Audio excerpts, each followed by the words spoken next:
Pod.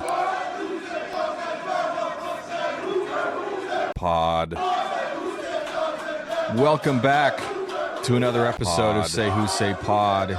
He's Danny O'Neil. He's not wearing a sports coat today. He's promised to tell us why. I'm Christian Caple. I have decided that we're going to go with, in the same way that teams have sort of shells only off-season workout garb, I'm going to have we're going to have game weeks. We're going to have, when we put on pads for the first time, there's going to be a rotation of the dress code. And spring football has now been filed and put to bed, so we're going to be out of sports jackets for the summer. Mostly it's because it's going to become really uncomfortable here. Even with the air conditioning, because we have window air conditioning units because we live in a building that was built in 1930. And I'm going to have to be making a decision between air-conditioned front room and the sound of the air conditioner going in the background while we record. So I figured we're just going to get it out of the way, and I now have plausible excuse for why I won't be wearing a sports jacket in the summer. I like the reasoning there. Similar to covering Washington's spring game, I was dressed much like I am now. Rainier's hat, sweatshirt, which is not how I dress on game day. I do get a little more Danny-like with my sartorial decisions. We saw it because sometimes you might be caught in a photograph of a game-winning touchdown catch against the University of Oregon by one Rome Odunze. That's true. So I do looking like a professional, holding up a phone to document the moment. I do typically wear a jacket and clothes that might go with a jacket. And I ran into someone who I always run into in the press box on game days, and they did not immediately recognize me and were like, "Oh, like you're hiding under a ball cap there." And I was like, "Yeah, it felt a little weird to have the hat on in the press box because I usually dress differently." But I said to this person, I'm like, "This is how that the spring game's not that big a deal. That's like right. you have to dress for the occasion. It just would not make sense to show up to the spring game wearing a jacket." So I kind of in the same spirit as your explanation there. I kind of like it. We're gonna have introduce a seasonal element here at Say Who Say Pod. We got our question from Ian like at the buzzer this week. We had literally jumped on the recording. We weren't recording yet, but we had jumped on the call, and his video from a different continent popped in. Yeah. So I haven't watched it. It doesn't look like it's going to be as blurry as it usually is for those of you who watch on YouTube. So I'm looking forward to that. Not as much as the college football world is looking forward to the potential of a 24-team playoff, though. I say that sarcastically. I think most people hate it, but it sure looks like that's where it's headed. I thought you were going to say as much as everyone is now looking forward to the LSU versus Ole Miss game. Well, that too. There are few. I can't think of many stories that I've enjoyed more than the entire SEC being torn asunder by comments Lane Kiffin made to Vanity Fair, talking about the difficulties that Ole Miss made, and then Sarkisian chiming in with an insult from 1986 when he references basket weaving. Basket weaving. Wasn't the old insult, wasn't it underwater basket weaving? Underwater basket weaving was always the go-to. And it really, I say 86, but it's probably much earlier than that. I've seen this point made by a couple people already in the wake of Steve Sarkisian's comments. I don't know how to weave a basket. Like, boy, it doesn't look like the easiest thing. And if you do it underwater, like, my God, that sounds harder than any class I ever took. I wondered, is Sark's motivated? Because that seems like something Sark didn't need to get involved in at all. And I was like, is he coming in with a hot tag from Lane Kiffin because they've had a little bit of overlap? Like he comes in House of Fire because Lane's on the ropes to make sure. I don't understand why Ole Miss is all of a sudden being ganged up on. I couldn't tell if he actually made that remark after the story published though, or if that was something, because it was like bang bang, right? It was like, yeah, it could have been totally unrelated. Yeah, it seemed more likely to me that he said that before the Vanity Fair thing was even out there, which is even funnier. Just like random stray toward Ole Miss. Like Lane Kiffin's obviously wasn't random, but Steve Sarkisian, which by the way, I don't think the admission requirements are like identical or even that similar, but he voiced a similar concern that like people at Washington have kind of leaned on over the years, which is that like, look, it's not impossible to get every potential player into the UW, but it's harder than it is at other schools, and that changes your recruiting a little bit. Interesting to hear the head coach at Texas talk about that as well. The funny part about that is, though, when I thought about it, that's not really a good pitch if you're ever going to look for transfers, right? Say you wanted the middle linebacker from Ole Miss, and now he realizes that you've just told him that 50% of his credits might not apply toward a degree at Texas. Maybe Sark's not worried about that at all, but I don't know, man. My general feeling is that if you're not Stanford, you probably shouldn't be talking to people about how strenuous your own academic standards are. Like if you're Stanford, you can make it work for you. But in general, the sort of trying to buff up your own institutional credentials, I don't know. I don't know if that's the selling point that you think it is if you're talking about your academic prowess. Speaking of institutional standards, Danny, they're pretty damn high at Chuck Olson Kia in Shoreline, where they've been locally owned and operated since 1964, family owned and operated by a family of University of Washington graduates, with a friendly, low-pressure sales staff, a competitively priced selection of vehicles, and no limitation on how many credits might transfer over. We hope you'll make Chuck Olson Kia and Shoreline your next vehicle buying destination. When you do, ask for our friend Henry Olson. When you talk to Henry, tell him Say Who Say Pod sent you. This episode of Say Who Say Pod also brought to you by our friends at Husky Mobile. Husky Mobile is partnered directly with the University of Washington to offer affordable phone plans for the Husky community with up to 7% of each bill going back to UW athletics. That's all 7%, not just 50% of it. Subscribers can also enjoy game day perks like fast pass lane, seat upgrades, and giveaways, all while on T-Mobile's nationwide 5G network. Use code ONMontlake at checkout to get your first month free when transferring your number. You can do that at gohuskymobile.com. Thanks again to Husky Mobile for supporting today's show. So let's say it's 2027, 2028, and the college football regular season is over, and the first round of the playoffs are here. And there's 8 teams, the 8 best teams in the country sitting at home, and there's 16 other teams competing on that first weekend across the country in stadiums on campuses. Are you upset about this?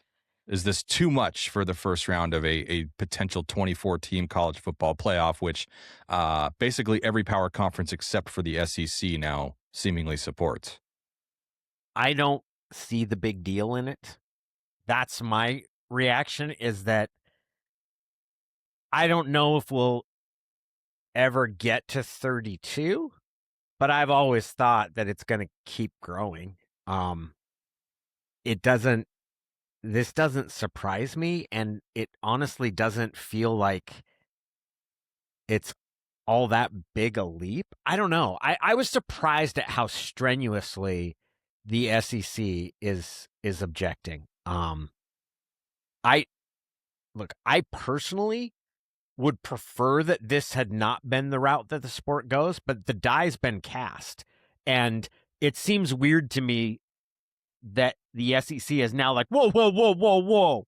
Things are getting a little too carried away here. We've got to have some quality control, because like this is the two biggest factors in this change have been the consolidation of power between the Big Ten and the SEC. Like that's why this playoff is going in the direction it is. Should be noted that even the SEC, and when we say the SEC, I mean, let's put it more specifically on SEC Commissioner Greg Sankey. He is in favor of expansion, but he likes 16. And I think that's what makes 24, I think, so unpalatable for a lot of people, is that, like, doesn't 16 sound like such a nice, even, perfect number for this? So that's no buys if it's 16. Is that correct? You would assume so, yeah. I see that as a selling point why you could say no buys. I also get the other point of, like, if we're not giving out buys, what's the point of the regular? Like, the buy actually is a reason to have. that puts more value in the regular season. I can see the argument going both ways.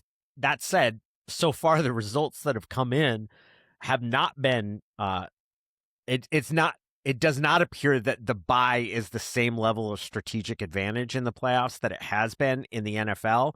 I tend to think that'll sort out over time, but maybe not. If you told me it was 16, I'm like, fine.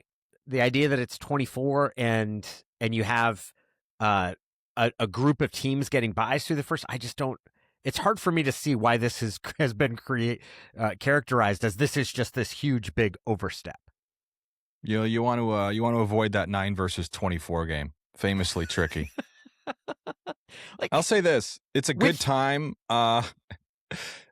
Maybe as good of a time as ever to be trying to convince people that 24 isn't so bad, because you're doing it alongside an objectively ridiculous postseason change, which is expansion of the college basketball tournaments, which is ridiculous. I thought that I can get pissed off about. I thought 64 to 68 was like, why? I think it's stupid. And in basketball, I think what makes me specifically furious about it is that change is almost entirely put in to save the jobs of mid-college coaches at teams that fancy themselves as being a higher pedigree than they are. It's entirely so a college that the ninth best team in the SEC, the coach there can potentially save his job by saying, I kind of got into the tournament. So that's what I've been thinking about with the idea of a 2014 playoff, is like through a Washington lens, because I think if you're talking about, and so the most popular model being floated would not have automatic bids. It would be the top 24 teams in the college football playoff rankings with, I think, likely a guaranteed spot for a group of 6 team. Okay. Mm-hmm. So really, you got to be one of the 23 best teams in college football, which Washington often has been in its history. They would have been on the cusp last year, but out, I believe. That Wisconsin game would have loomed even larger. We talk about like the idea that a program like Washington, even in a 12-team era, we understand they're not going to make that field every year. But I think that what they've been historically and what they expect, and the decision to join the Big Ten and everything, if your annual expectation is not that they should be in contention for one of those 12 spots, then what are you doing, right? Not going to make it every year, but when things are up and running and the program is fairly stable, you should look at Washington as a team that should expect to be competing for a spot in that 12-team playoff. So I don't know that there's ever a year where if they make a 12-team playoff, you could say it was a bad year or that they underachieved, unless they've got the team of the century and they just kick a couple and you felt like, well, that was a team that should have competed for a championship and you lost in the first round or something. If you expand to 24, then it's like no excuses, right? Yeah. I mean, year 2 under Jed Fish, which I don't think anyone was really expecting to be the year, they got ranked, 25th, 24th at one point in the season. They were a fringe top 25 team. I think folks expect them to be a much better, deeper, more well-rounded team, probably more talented overall this year. Would have barely missed a 24-team field. And we know what the gap still was between the top tier of college football, the best teams they played last year, and Washington. It had closed considerably from the year before, but still very noticeable, still very distinct. So we've talked about expectations for 2026 and the over-under of 7.5, and is that way too low? And they could go 8-4 and hit the over, and people are still going to be upset because they think they should be better.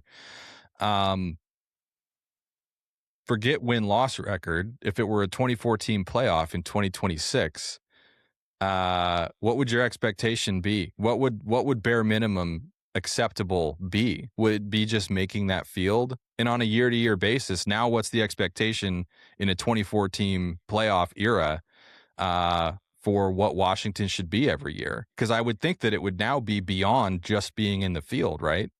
Yeah, that's where it starts to become interesting / tricky. At how do you measure qualifying and getting a tournament bid? That's a benchmark in college basketball, but you also have situations where people start looking at, okay, are you advancing in the playoffs? And at a certain point, if you keep getting upset, that becomes a knock against you. But that in general, a tournament bid marks a successful season for your average college, like your average D1 program, or in your. It doesn't mean the same thing in college football, and that's where I don't know.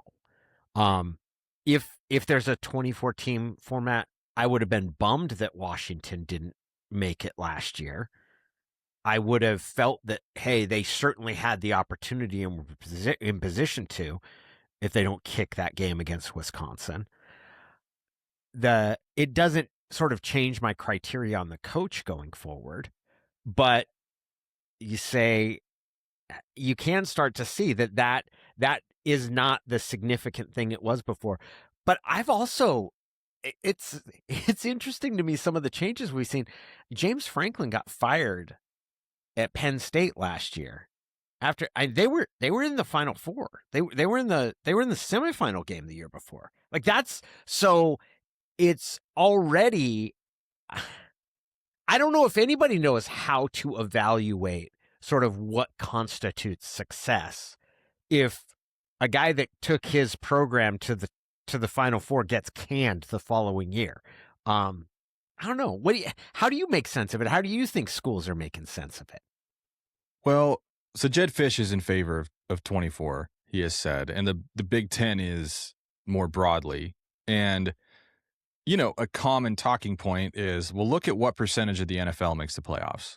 Look at what percentage of Major League Baseball makes the playoffs, what percentage of the NBA makes the playoffs. Even at 24, a smaller percentage of FBS college football teams make the playoff than in these other sports. In theory, being able to say we are one of the 24 best teams among the 130 plus who are all competing for the same championship, in theory, on the surface, like that looks like that's a pretty good season. And yeah, why shouldn't you have an opportunity to compete in a postseason tournament and play for that championship? But we all know that Washington, and more to the point, like schools that actually win national championships on a regular basis, are not competing against 130 some schools. Exactly right. You're competing against the whatever it is now, 60 some in the Power 4 leagues. You could be a lot more cynical than that and even narrow it down and say, like, really, it's like a group of 12. I do think that club's larger, right? For a long time, it was like there's only 6 to 8 schools that can win a national championship. Yes, it's bigger. And now I do, like, Indiana was the worst program in college football at that time, and now they're one of the best. So that club has widened, but I think that's where people have a hard time getting their head around 24 is like there's already blowouts in the first round, which I don't think is that big of a deal. I'm fine with teams feeling like they have a chance to compete for a championship and getting blown out and like at least finding out, that like, hey, because if even one team gets through and there's an upset, or hey, it turns out that the 19th best team in the country is actually pretty good, and if we take a look at their schedule again, we see that like, okay, they lost 4 games, but man, they were all really close and they were all the good teams, and like this is a any given Saturday type of shit, right? Like they're put them against the nation's best and they're competitive and they got a chance to win, and you could say that makes expansion worth it. But I think it's hard for people to go along with the percentage logic when it's like, well, really it's like 20, it's like 24 of 15, right? Yes. It's over 100 we're letting in well more than 100% of the teams that actually have an opportunity to win a championship here. I think the question about the quality of the sport will be, is football a game where you're going to see more schools make runs toward championships in football than you do, say, in basketball? Basketball, you've seen some longer shot Final Four teams in recent history, but in general, it's pretty remarkable how well the seeding holds up, generally, in my opinion. And if that same pattern holds true in football, I honestly don't think it's going to be the expanding it. I don't know how much I believe it will dilute the quality of play. I think the challenge will be is if you do start getting significant, that where of your Final Four teams, 2 of them are in the back half of the top 25. I don't know how people are going to feel about that. But I would like to also offer a small word in defense of blowouts. Blowouts are fun too. Like watching a team get its doors blown. I know that we're conditioned to say, like, oh, it was a great game, there was uncertainty, but like, as a casual fan and someone with no rooting interest in either team, it can be very fun to watch someone get their doors kicked in. And I'm not just saying that because that has tended to happen to Oregon a time or two in recent history. I don't think there's anything wrong with a blowout that reaffirms the order of the universe. The idea of a 2014 playoff would eliminate conference championship games, which I would think we could mostly get behind. We haven't addressed like the very biggest argument against 24 is that it just further dilutes the regular season. College football is such a unique sport. They play fewer games than any major sport, including the NFL by like a fairly decent number now. Each week has become so valuable and such an event in its own right and so pivotal in every team's season. And we got used to, in the BCS era, to one loss eliminating many programs from championship contention, to now 3 losses don't even necessarily eliminate you from contention. It makes it tough, but it's not impossible. To now in a 2014 era, you'd have 4 loss teams making the playoff. And so what does that do to the regular season? Does a team, do you start to see some NFL week 18 strategery with rest and for teams that are already in? And absolutely, you're going to see that. So yeah, it's a fair point. It's a fair point. I am reminded of the nose of the camel. Are you familiar with the nose of the camel? I'm not. Model. The idea is that once the nose of the camel gets inside the tent, pretty soon the whole camel's in the tent, like smelling and spitting, and that the growth of a playoff format was the nose of the camel, and it's just going to keep getting bigger and bigger until the whole camel's in the tent, and you have the Mike Leach fever dream of each team in the your playoff format is essentially everybody qualifies for the playoffs, and you start playing each other down. I think this is one of the hard things. How do you say when? You tell me 16 teams, like, yeah, okay, that sounds fine. I don't have an objection to it.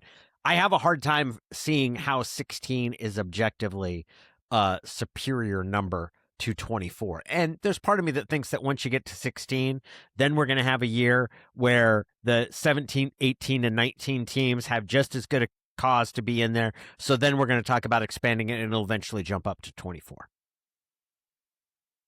It's interesting that I can think of 2 Washington teams in the last 5 years that illustrate why a 2014 playoff would be beneficial, and also why it wouldn't. Like, take last year's team, right? Yep. They wouldn't have made it. They'd have been just out. But if they beat Wisconsin, they'd have been in.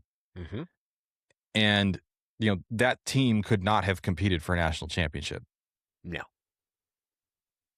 I think about the 2022 Huskies, who, if I remember right, would have been just out of a 12-team playoff. They'd have been the first team out of a 12-team playoff. I think they were 12th in the CFP standings, if I remember correctly. And then so with the one group of 5 team in over them, they'd have been just out. That was a team that finished 11-2, finished 10-2 in the regular season. They won a tough game at home against Oregon State. They pulled off the upset at Oregon in a landmark victory. They won the Apple Cup in convincing fashion, and then they beat a pretty talented Texas team, granted that was playing without Bijan Robinson, but beat a pretty talented Texas team in the Alamo Bowl to finish 11-2. They're playing their very best football at the end of the year.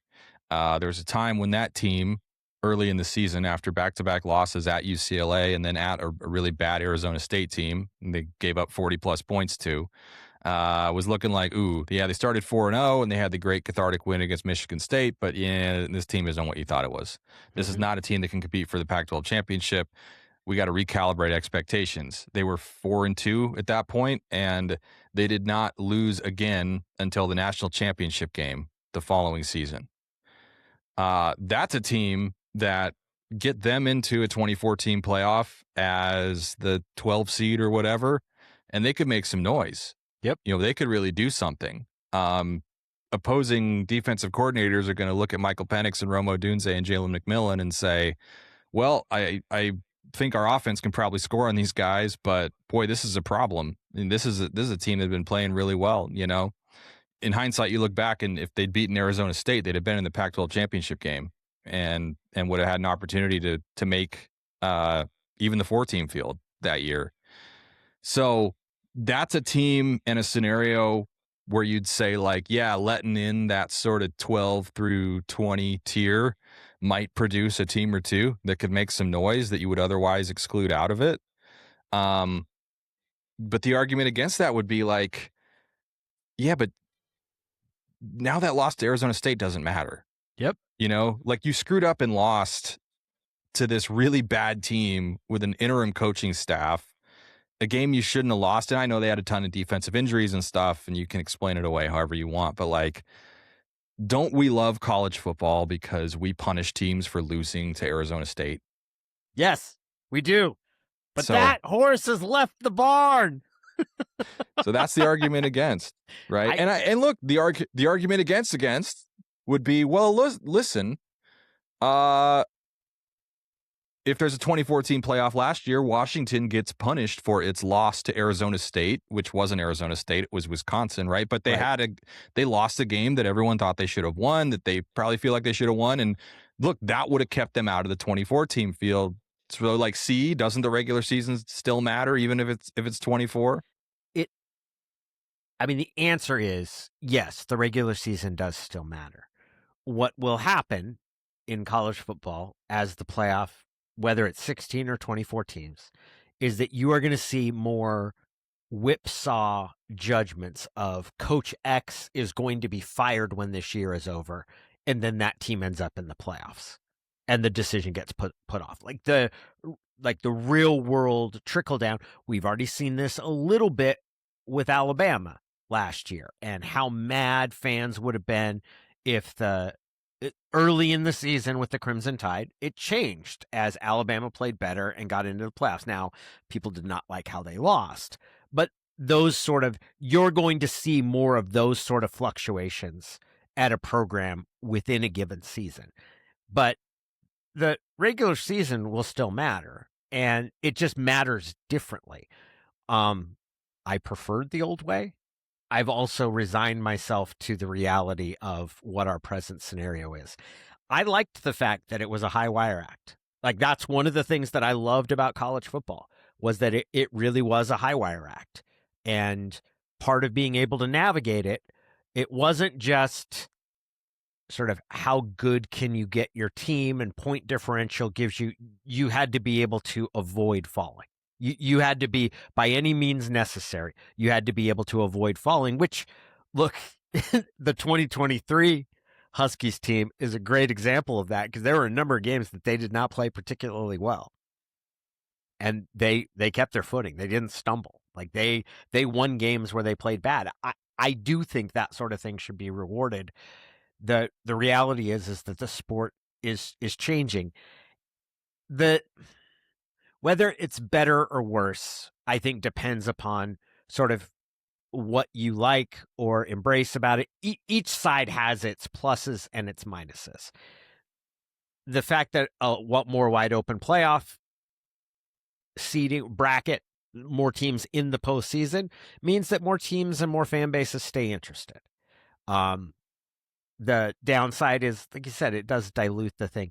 I think the thing that pisses me off is how nakedly it's about getting more TV games or inventory as people have started. Like that's the part that legitimately, and this is not unique to college football. Every sport does it to a certain extent. And in some ways, the fact that college football stayed out of this is a testament to kind of the wonky bowl structure that existed. But it does piss me off. It feels a little shallow that we're like doing all of this. We're so cheap that we allow the structure of the sport to be changed because TV networks are out there offering big barrels of cash. But we do live in America. So that's part of the discussion for the 2014 playoff is like, well, it's got to be the money you get from these additional rounds need to make up for, and then probably more than make up for, the money you're going to lose by not playing conference championship games. Yes. Which is where the SEC's objection comes in. Yeah. Yes. And this is like, for how transformational it could end up being, like this is probably a subject that is not being talked about enough. The idea of the NFL going to market with its rights and before the next round of college football playoff negotiations and other college football TV negotiations, and what that could do to available funds. I saw like Ross Dellinger at Yahoo wrote about this recently, and he mentioned that. And I had, something I knew about, but had kind of forgotten. And even myself, like reading it was like, oh, right. Yeah. Like that's probably something people should be paying closer attention to. I don't think anybody knows what's going to happen with the direction of TV contracts and the size of them. Right now, the way it stands, football has stood separate certainly from baseball, but there are some real issues with baseballs. And it's a different economic setup. But the regional sport network that was really the backbone of baseball and their broadcast money, and a huge part of how they like that's real. It's gone down. It's not what everybody thought would constantly go up. Like that model has failed, and the checks that those teams used to get for having their games aired locally on a cable network, that money's gone down or is going down, and baseball's trying to change it. So I don't think anybody knows. Everybody believes it's going to continue to go up for the NFL, and the NFL is now starting to parcel its games out over an increasing number of different, whether it's streaming services, like it's going more places. I wouldn't trust anybody that tells you they know what's going to happen with college football and the broadcasting dollars there. I should say too, I'm not suggesting the 2022 Huskies could have won the national championship or anything, because they would have had to play Georgia at some point. Yeah. And also an Ohio State team that played Georgia even in the semifinals. Like there was still a pretty distinct tier between the teams that could actually win the national title and what the Huskies were that year. But I think they could have won a game or two. They could have made a run. They could have made things interesting. Well, I think you're right, but the other thing is a quarterback gets hot and you've got some talent at wide receiver, which they did, and you get into that is, if you would tell me what's the team that can pull off an upset in the playoffs, a team that could sort of punch above its weight, it's that sort of thing where all of a sudden your quarterback's just out of his mind and he's got wide receivers that that are NFL caliber players that he starts flinging to. So I agree. But puncher's chance, right? Like that 2022 team would have had a puncher's chance.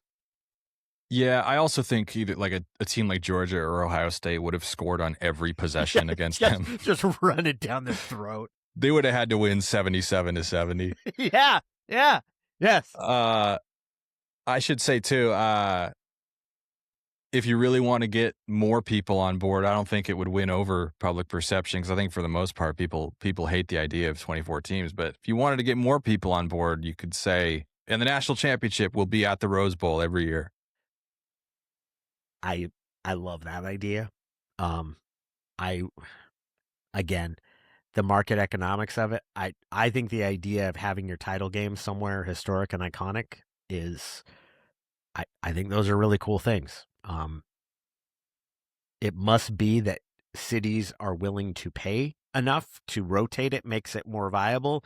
Otherwise, you would have the Super Bowl in the same place. But yeah, if you were looking to sell something, having a historic venue that it's attached to and always goes to would certainly win you points. College football fans like that tradition. They would respond to it. Plus, there's no better place to play a frickin' football game in January than Pasadena. That'd be a fun sell to the SEC, right? Okay, 24 teams, no conference championship game, and the national championship game is in California every year. Deal? Yeah, they probably would hate it, wouldn't they? Yeah, nobody's going to agree to that, but we can dream. Big Ten teams, and this is probably my own West Coast centric, Big Ten teams always love, but that's because it's boiled into the history of their conference, and it's also miserable that time of year.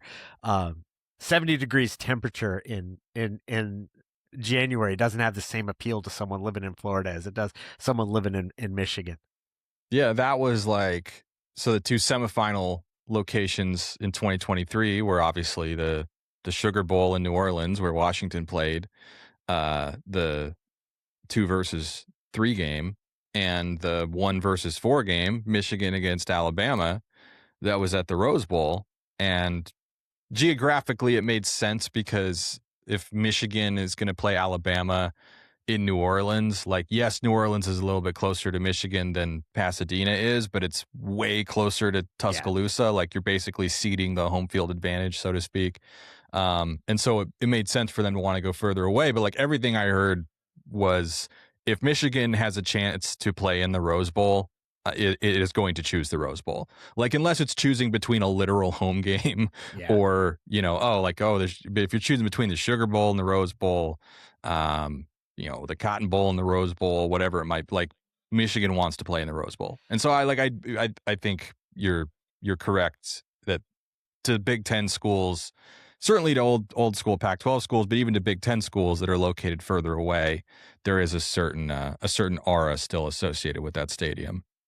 You couldn't do this because schedules need to be determined this far out. But what if you let the conference whose team wins the national championship pick the site of the following year's national championship game? Ooh, that'd be fun. And you're going to have to come up to Detroit. I still like the idea. Our good buddy, I say good buddy jokingly, of course, we've never met, but Parker Fleming, who's Stats of War on Twitter, who's Did We Really Get Beat That Bad graph I like to share each week. He's a huge proponent of seeding the playoff by allowing the higher seeded teams to choose who they play. Oh yeah. Yes. And I think that'd be especially in a 24 team era, here are the 24 teams that are in. Here's the number 1 seed. Who would you like to play? The number 2 seed. Who would you like to play? The number 3 seed. Who would you like to play? And on down. That would add such an interesting little wrinkle to it. They did the Ultimate Fighter, the UFC. They had a reality show called The Ultimate Fighter, and they would matchmake like that. One team would have they called it the hammer, so they would get to name the fight. So we're we want this guy from our team to face that guy from your team, and it was awesome. Just the perceived disrespect, the attempts to kind of explain it away, the lingering hard feelings that it engendered. It was fantastic. Should note too that all signs are pointing to a 24-team field, but it's this really, we're talking about like conferences, the ACC, Big 12, and Big 10 seem to have put their support behind it. The SEC hasn't. There was a vote of the Coaches Association where they supported expansion with the quote maximum number of teams. So really what we're not talking about any final decisions, or I think even the format, right? How would they seed the teams, and would there be buys, and who gets buys? And it's all very much still up in the air. It's just all signs are kind of pointing to this. Do we know, is it going to go back to Power 5 when the Pac-12 is resuscitated and at full strength? Is it going to be, it's G6 and Power 4? Mm-hmm. In terms of like how the money's divided and just in general, like we should have, the SEC and Big 10 each exist kind of on roughly, I would say they're equal footing, right? Like the two conferences. Do you think that's accurate? Yeah, I mean, I think some Big 10 supporters would say like, well, look who's won the last few national championships. Right. SEC supporters would have their own talking points, but yes, but like, and financially, like they're roughly equivalent. Does ACC plus Big 12 equal one of the big, like, are they in terms of power? I'm not talking in terms of success or maybe even necessarily in terms of their weight. Do those two added together equal one Big 10 or SEC? It's an interesting question. Or is it like they're 0.75? I'd like to determine like the fractional equivalent. And then the G6, they're like a quarter of the big conferences. Yeah. I don't know how to quantify it. I guess it's like, what's the sum power of, Florida State, Miami, Clemson, Texas Tech, Utah? Mm-hmm. Yeah, I don't know. I think the Big 10 and SEC have stratified to a pretty I'd like to degree. Determine the fractional coefficient. If you had Big 10 versus ACC plus Big 12, would it be a draw, or would the ACC plus Big 12 have an advantage in political power? If you want to look at it in terms of college football playoff money per school payouts going forward, ACC and Big 12 schools are getting like 12 to 14 million each, as opposed to the 20 to 23 million each for SEC Big 10. So that falls in line with your idea of like combined they're equal. Yeah. To one of the leagues. Maybe they're like 0.6 each. So like 1.2 is what they come out to. Whereas I will continue to do my research to determine my fractional coefficient. We got to see Ian's buzzer beater question. Here we go. Ian, just before we went to hit record, he checked in from Parts Unknown, our weekly conversation with IP McFarland. I don't know if I'm going to be able to upload this or not, but I am recording at sunset in southwestern Botswana. I spent a couple days in South Africa where I saw a ton of rugby on TV. My question this week, very directly, is, does the 5-for-5 rule, and I know they're not calling it whatever they're calling it, give more license or pressure to coaches to recruit non-traditional football players? Getting basketball players to play wide receiver is already commonplace. We've seen a wrestler do pretty well at UW, but rugby players that aren't punters, just big, huge, gigantic people who can run fast that you now have 5 years to coach football, and that they have a very low likelihood of transferring. Is that going to be a thing? Hope you guys have a good week. Go Dogs. Good question. So they've, I think they like guys who play rugby. Mm-hmm.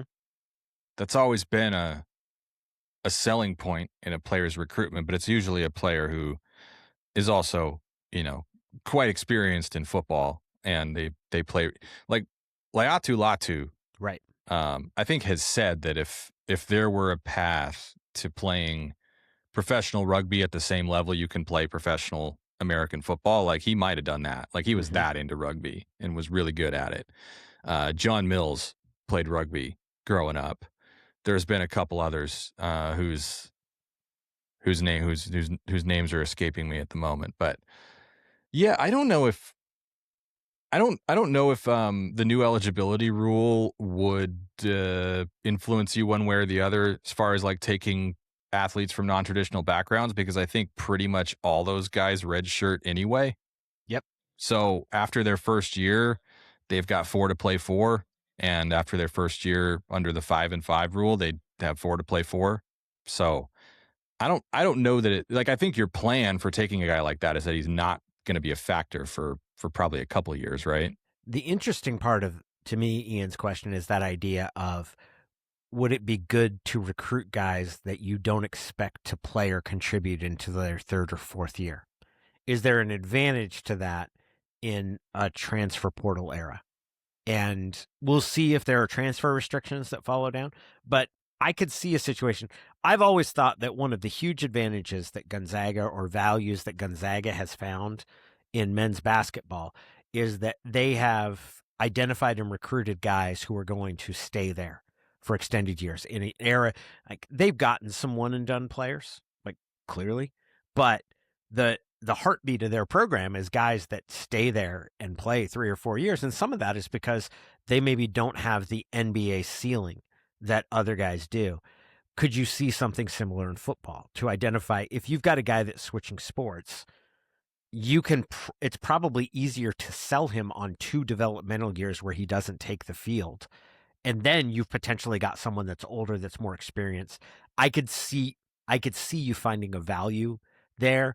That's also pretty hard because changing sports takes a lot. Like there's a high bust rate there as well, because the guy's never played it before and you don't know if he's going to like football. Yeah. So I wonder more broadly about like just the idea of a developmental prospect generally. Like even a guy who's not new to the game. He's just not someone you're expecting, not a 4-star recruit, not someone you're expecting to make an immediate impact. On the one hand, like, you'd love to build your program around the ideal that players are going to be at their best in their third or fourth year. They're going to stick around that long and the development will have been worth it.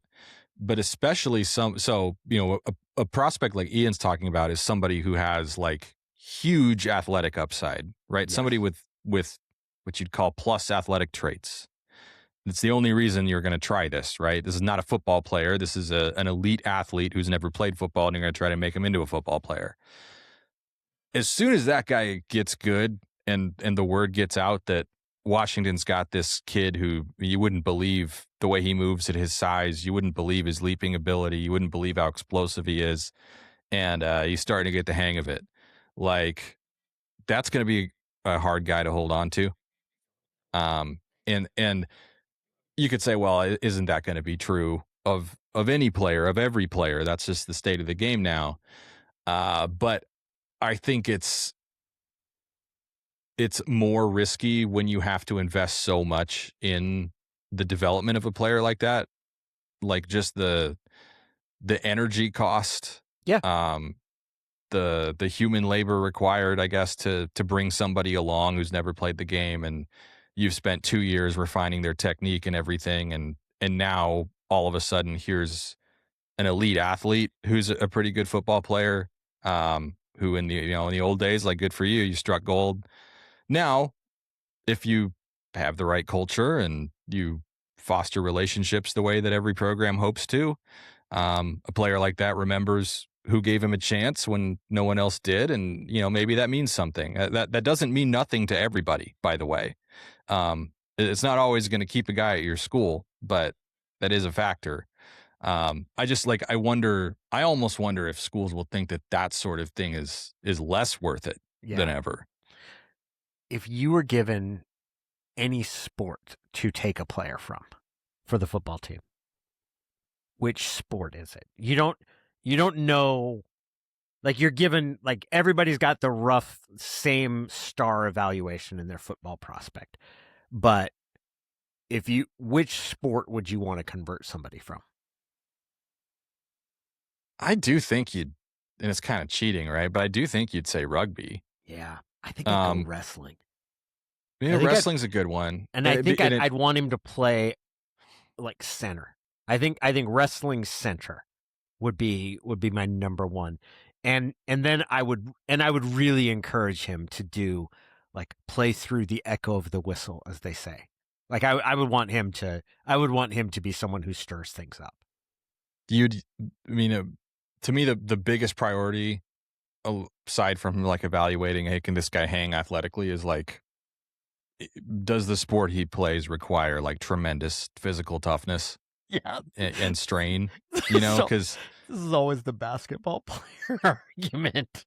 Yeah, or track and field to a certain extent, like track and field to a certain. I think track, the other part of it is that track athletes are used to being healthy as well, right? There's a huge emphasis on maintaining pristine health among track athletes that, football players are just never healthy.